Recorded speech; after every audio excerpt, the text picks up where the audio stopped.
Não seja dramático, Harold. Meu filho me agrediu e disse: Você cheira pior do que cigarro. Ele se arrependeu. Não seja dramático, Harold. É só fumaça, disparou minha nora, jogando a cinza na pia como se fosse a dona da casa. Eu sou cardiopata, disse calmamente, com a voz pouco acima de um sussurro. Você sabe disso. Só peço que fume lá fora.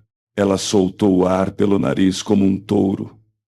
Bem, talvez você não devesse ser tão sensível. Todos nós temos que morar aqui. Olhei para o meu filho, esperando que ele interviesse, esperando que se lembrasse do homem que o criou sozinho depois que a mãe dele faleceu. Mas, em vez disso, ele bateu a lata de cerveja na mesa. Cala a boca, pai. Sinceramente, você cheira pior do que cigarros. Então ele fez algo de que eu nunca achei que ele seria capaz. Ele me agrediu. Não com força suficiente para me derrubar, mas o bastante para mandar um recado. Fiquei ali, em um silêncio estupefato, com uma das mãos na borda da mesa, e a esposa dele deu um sorriso sarcástico, como se tivesse ganhado um prêmio. Talvez esteja na hora de você ir para um asilo, disse ela, pegando outro cigarro. 15 minutos depois, caminhei calmamente até o meu quarto. Não gritei, não chorei. Apenas abri a gaveta debaixo da minha cama e tirei uma pequena pasta preta que eles haviam esquecido que existia. A escritura, o fundo de bens, a conta e a câmera. Porque, enquanto eles brincavam de casinha, eu vinha gravando tudo discretamente. Quando você vive o suficiente, aprende uma coisa: o silêncio tudo vê. Por 2 anos, observei a maneira como falavam comigo quando pensavam que eu era apenas um velho. Vi meu filho se tornar um homem que eu não reconhecia. Frio, descuidado, perdido na sombra da esposa. E ela, no dia em que se mudou, começou a me expulsar. De forma sutil a princípio, trocou as fechaduras, parou de me convidar para os jantares de família, tentou até mudar a gaveta dos meus remédios de lugar, mas, desta vez, eles passaram dos limites. Conectei o cartão de memória da câmera escondida no meu velho notebook. Lá estava uma filmagem cristalina do meu filho levantando a mão e dela sorrindo com aquilo. E então abri a pasta que guardava há anos, cópias da escritura do imóvel, o fundo de bens da casa e o testamento em vida. A casa não estava no nome do meu filho. Nunca esteve.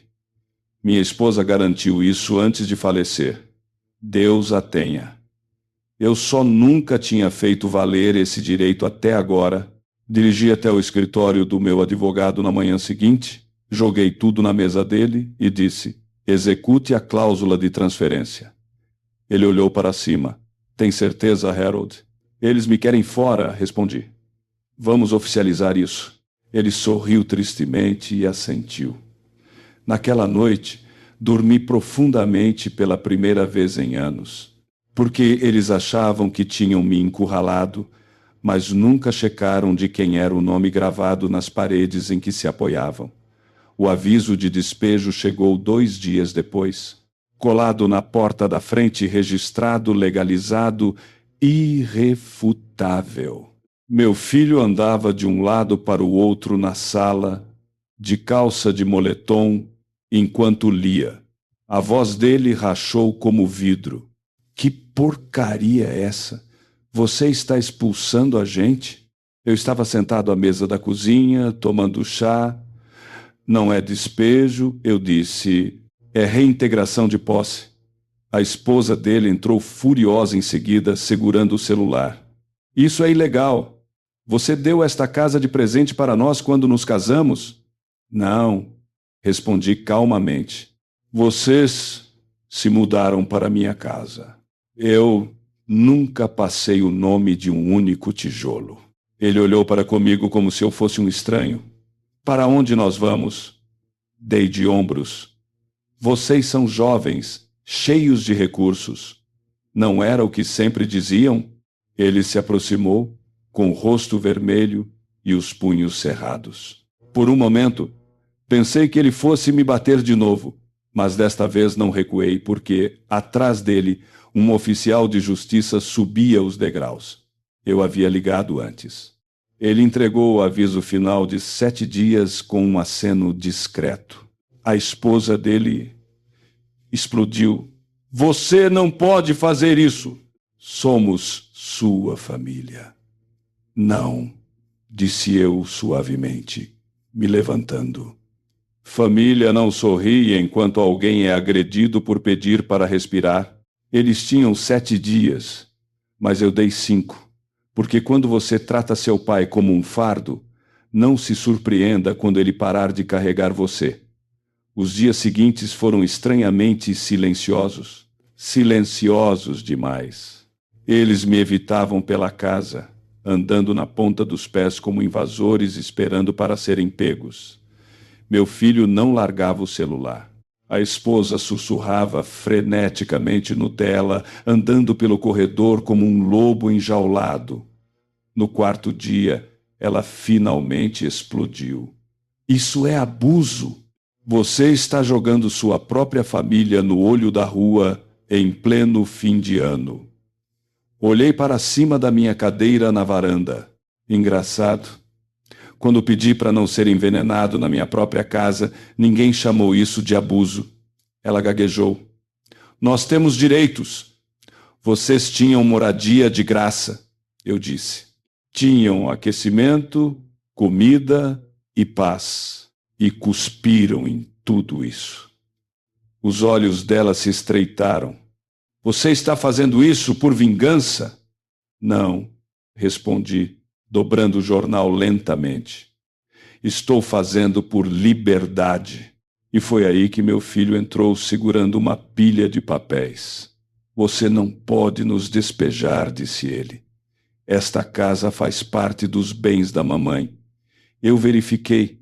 Você não fez a partilha dessa herança. Eu sorri. Eu não precisei. Então, estiquei o braço atrás da minha cadeira e lhe entreguei um documento com a assinatura de nós dois, uma alteração legal que eu havia registrado anos atrás, assinada junto com a mãe dele. A casa estava protegida por uma cláusula de reversão por sobrevivência. Eu me tornei o único proprietário no segundo em que ela partiu. Eles não tinham direito a nada, nenhum argumento, nenhuma casa. Tentaram me tratar como uma relíquia, mas esqueceram quem construiu o castelo no qual agora imploravam para ficar. E eu cansei de distribuir as chaves. Eles arrumaram as malas em silêncio, sem birras desta vez, sem gritaria, apenas o som de caixas sendo lacradas com fita adesiva e gavetas batendo mais forte do que o necessário. Choveu na manhã em que partiram. Poético, na verdade. Meu filho ficou na varanda com uma única mala de viagem, sem guarda-chuva, sem rumo. A esposa estava no carro, de braços cruzados, evitando meu olhar. Ele se voltou para mim uma última vez. A voz dele falhou. Você realmente nos odeia tanto assim? Suspirei. Eu não odeio você, meu filho. Odeio o que você se tornou quando deixou de ser um filho. Ele vacilou como se eu o tivesse esbofeteado. Você bateu no seu próprio pai. Acrescentei, porque eu pedi para respirar. Isso não é estresse. Isso é podridão.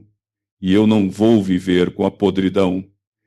Ele abriu a boca, mas eu fechei a porta. Atrás dela respirei fundo. O silêncio não ecoava mais. Mais tarde, naquele dia, liguei para o administrador do fundo e refiz meu testamento. Cada cláusula, cada centavo foi redirecionado. Doei 40% dos bens para a clínica local de veteranos de guerra. O restante foi para um fundo de bolsas de estudo em nome da minha falecida esposa, destinado a jovens que cresceram sem pai, mas que ainda assim se tornaram pessoas bondosas. Porque minha riqueza foi construída com amor, e eu me recusei a deixar lá apodrecer em mãos cheias de soberba que nunca aprenderam a estender a mão.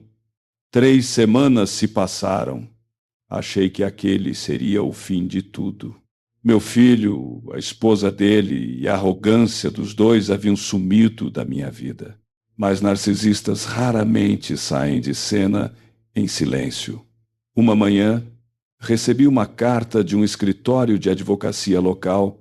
Eles estavam me processando, alegando que eu havia prometido a casa a eles como parte de um acordo verbal de herança. Minha primeira reação foi rir. Uma gargalhada sincera, do fundo da alma, que eu não sentia há anos.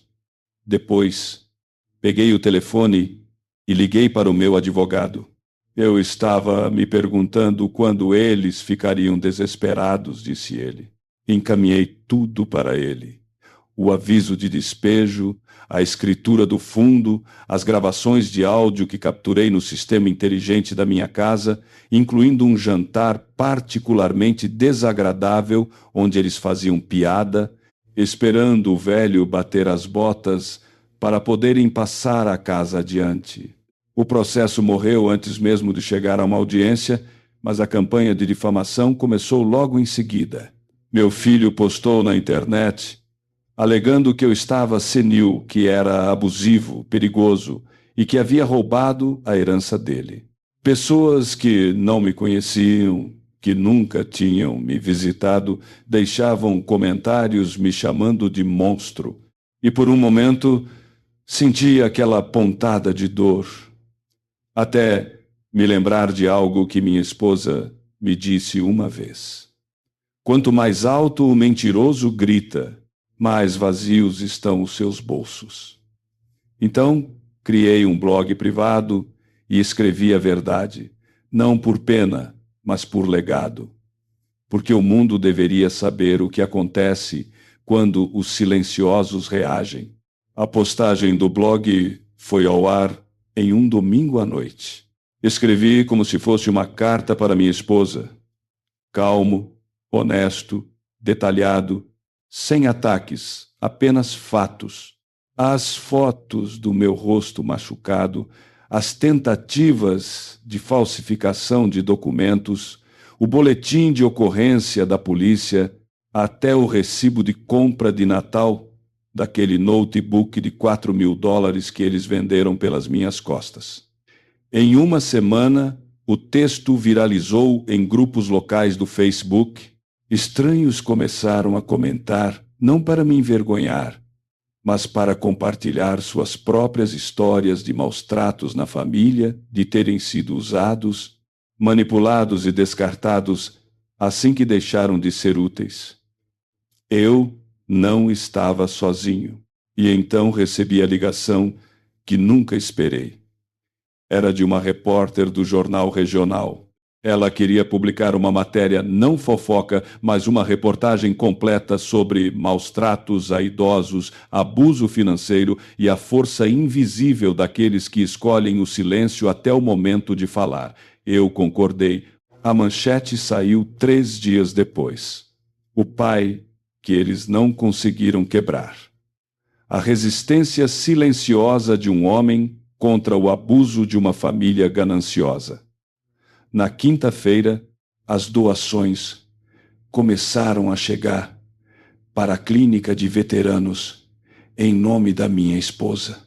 O fundo de bolsas de estudo ganhou destaque na imprensa local e minha caixa de correio ficou cheia de cartas de jovens, viúvas e vizinhos, todos me agradecendo por provar que ser silencioso não significa ser fraco. Naquela semana, sentei-me ao lado da lápide da minha esposa. Estou bem agora, sussurrei, e eles nunca mais vão me quebrar. Estava tudo calmo de novo, mas desta vez o silêncio não machucava, ele curava. A primavera chegou mais cedo naquele ano. Plantei as rosas favoritas da minha disposição ao longo do caminho, as mesmas que ela costumava cortar e colocar na janela da cozinha, as mesmas que meu filho dizia que davam trabalho demais. Uma tarde, enquanto as regava, um carro entrou na garagem. Uma mulher desceu, com seus 20 e poucos anos, nervosa, mas determinada. Na mão dela havia um recorte de jornal.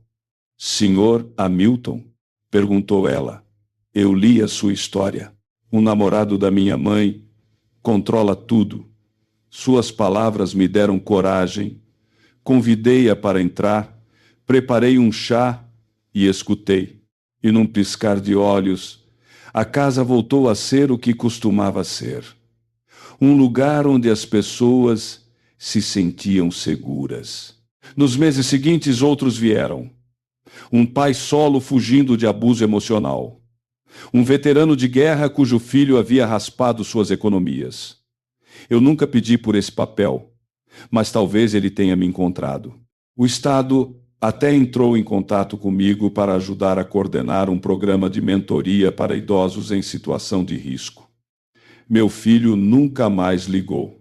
A última coisa que soube é que eles estavam morando em um motel de beira de estrada a 2 municípios dali, ainda culpando todo mundo menos a si mesmos. Mas eu estava reconstruindo não apenas um lar, mas um legado. Um legado que não se escreve com dinheiro, mas nas vidas que ajudei a libertar. Fiquei de pé junto às minhas rosas naquela noite, o vento tocando meu rosto e o sol se pondo no horizonte. Cumpri minha promessa.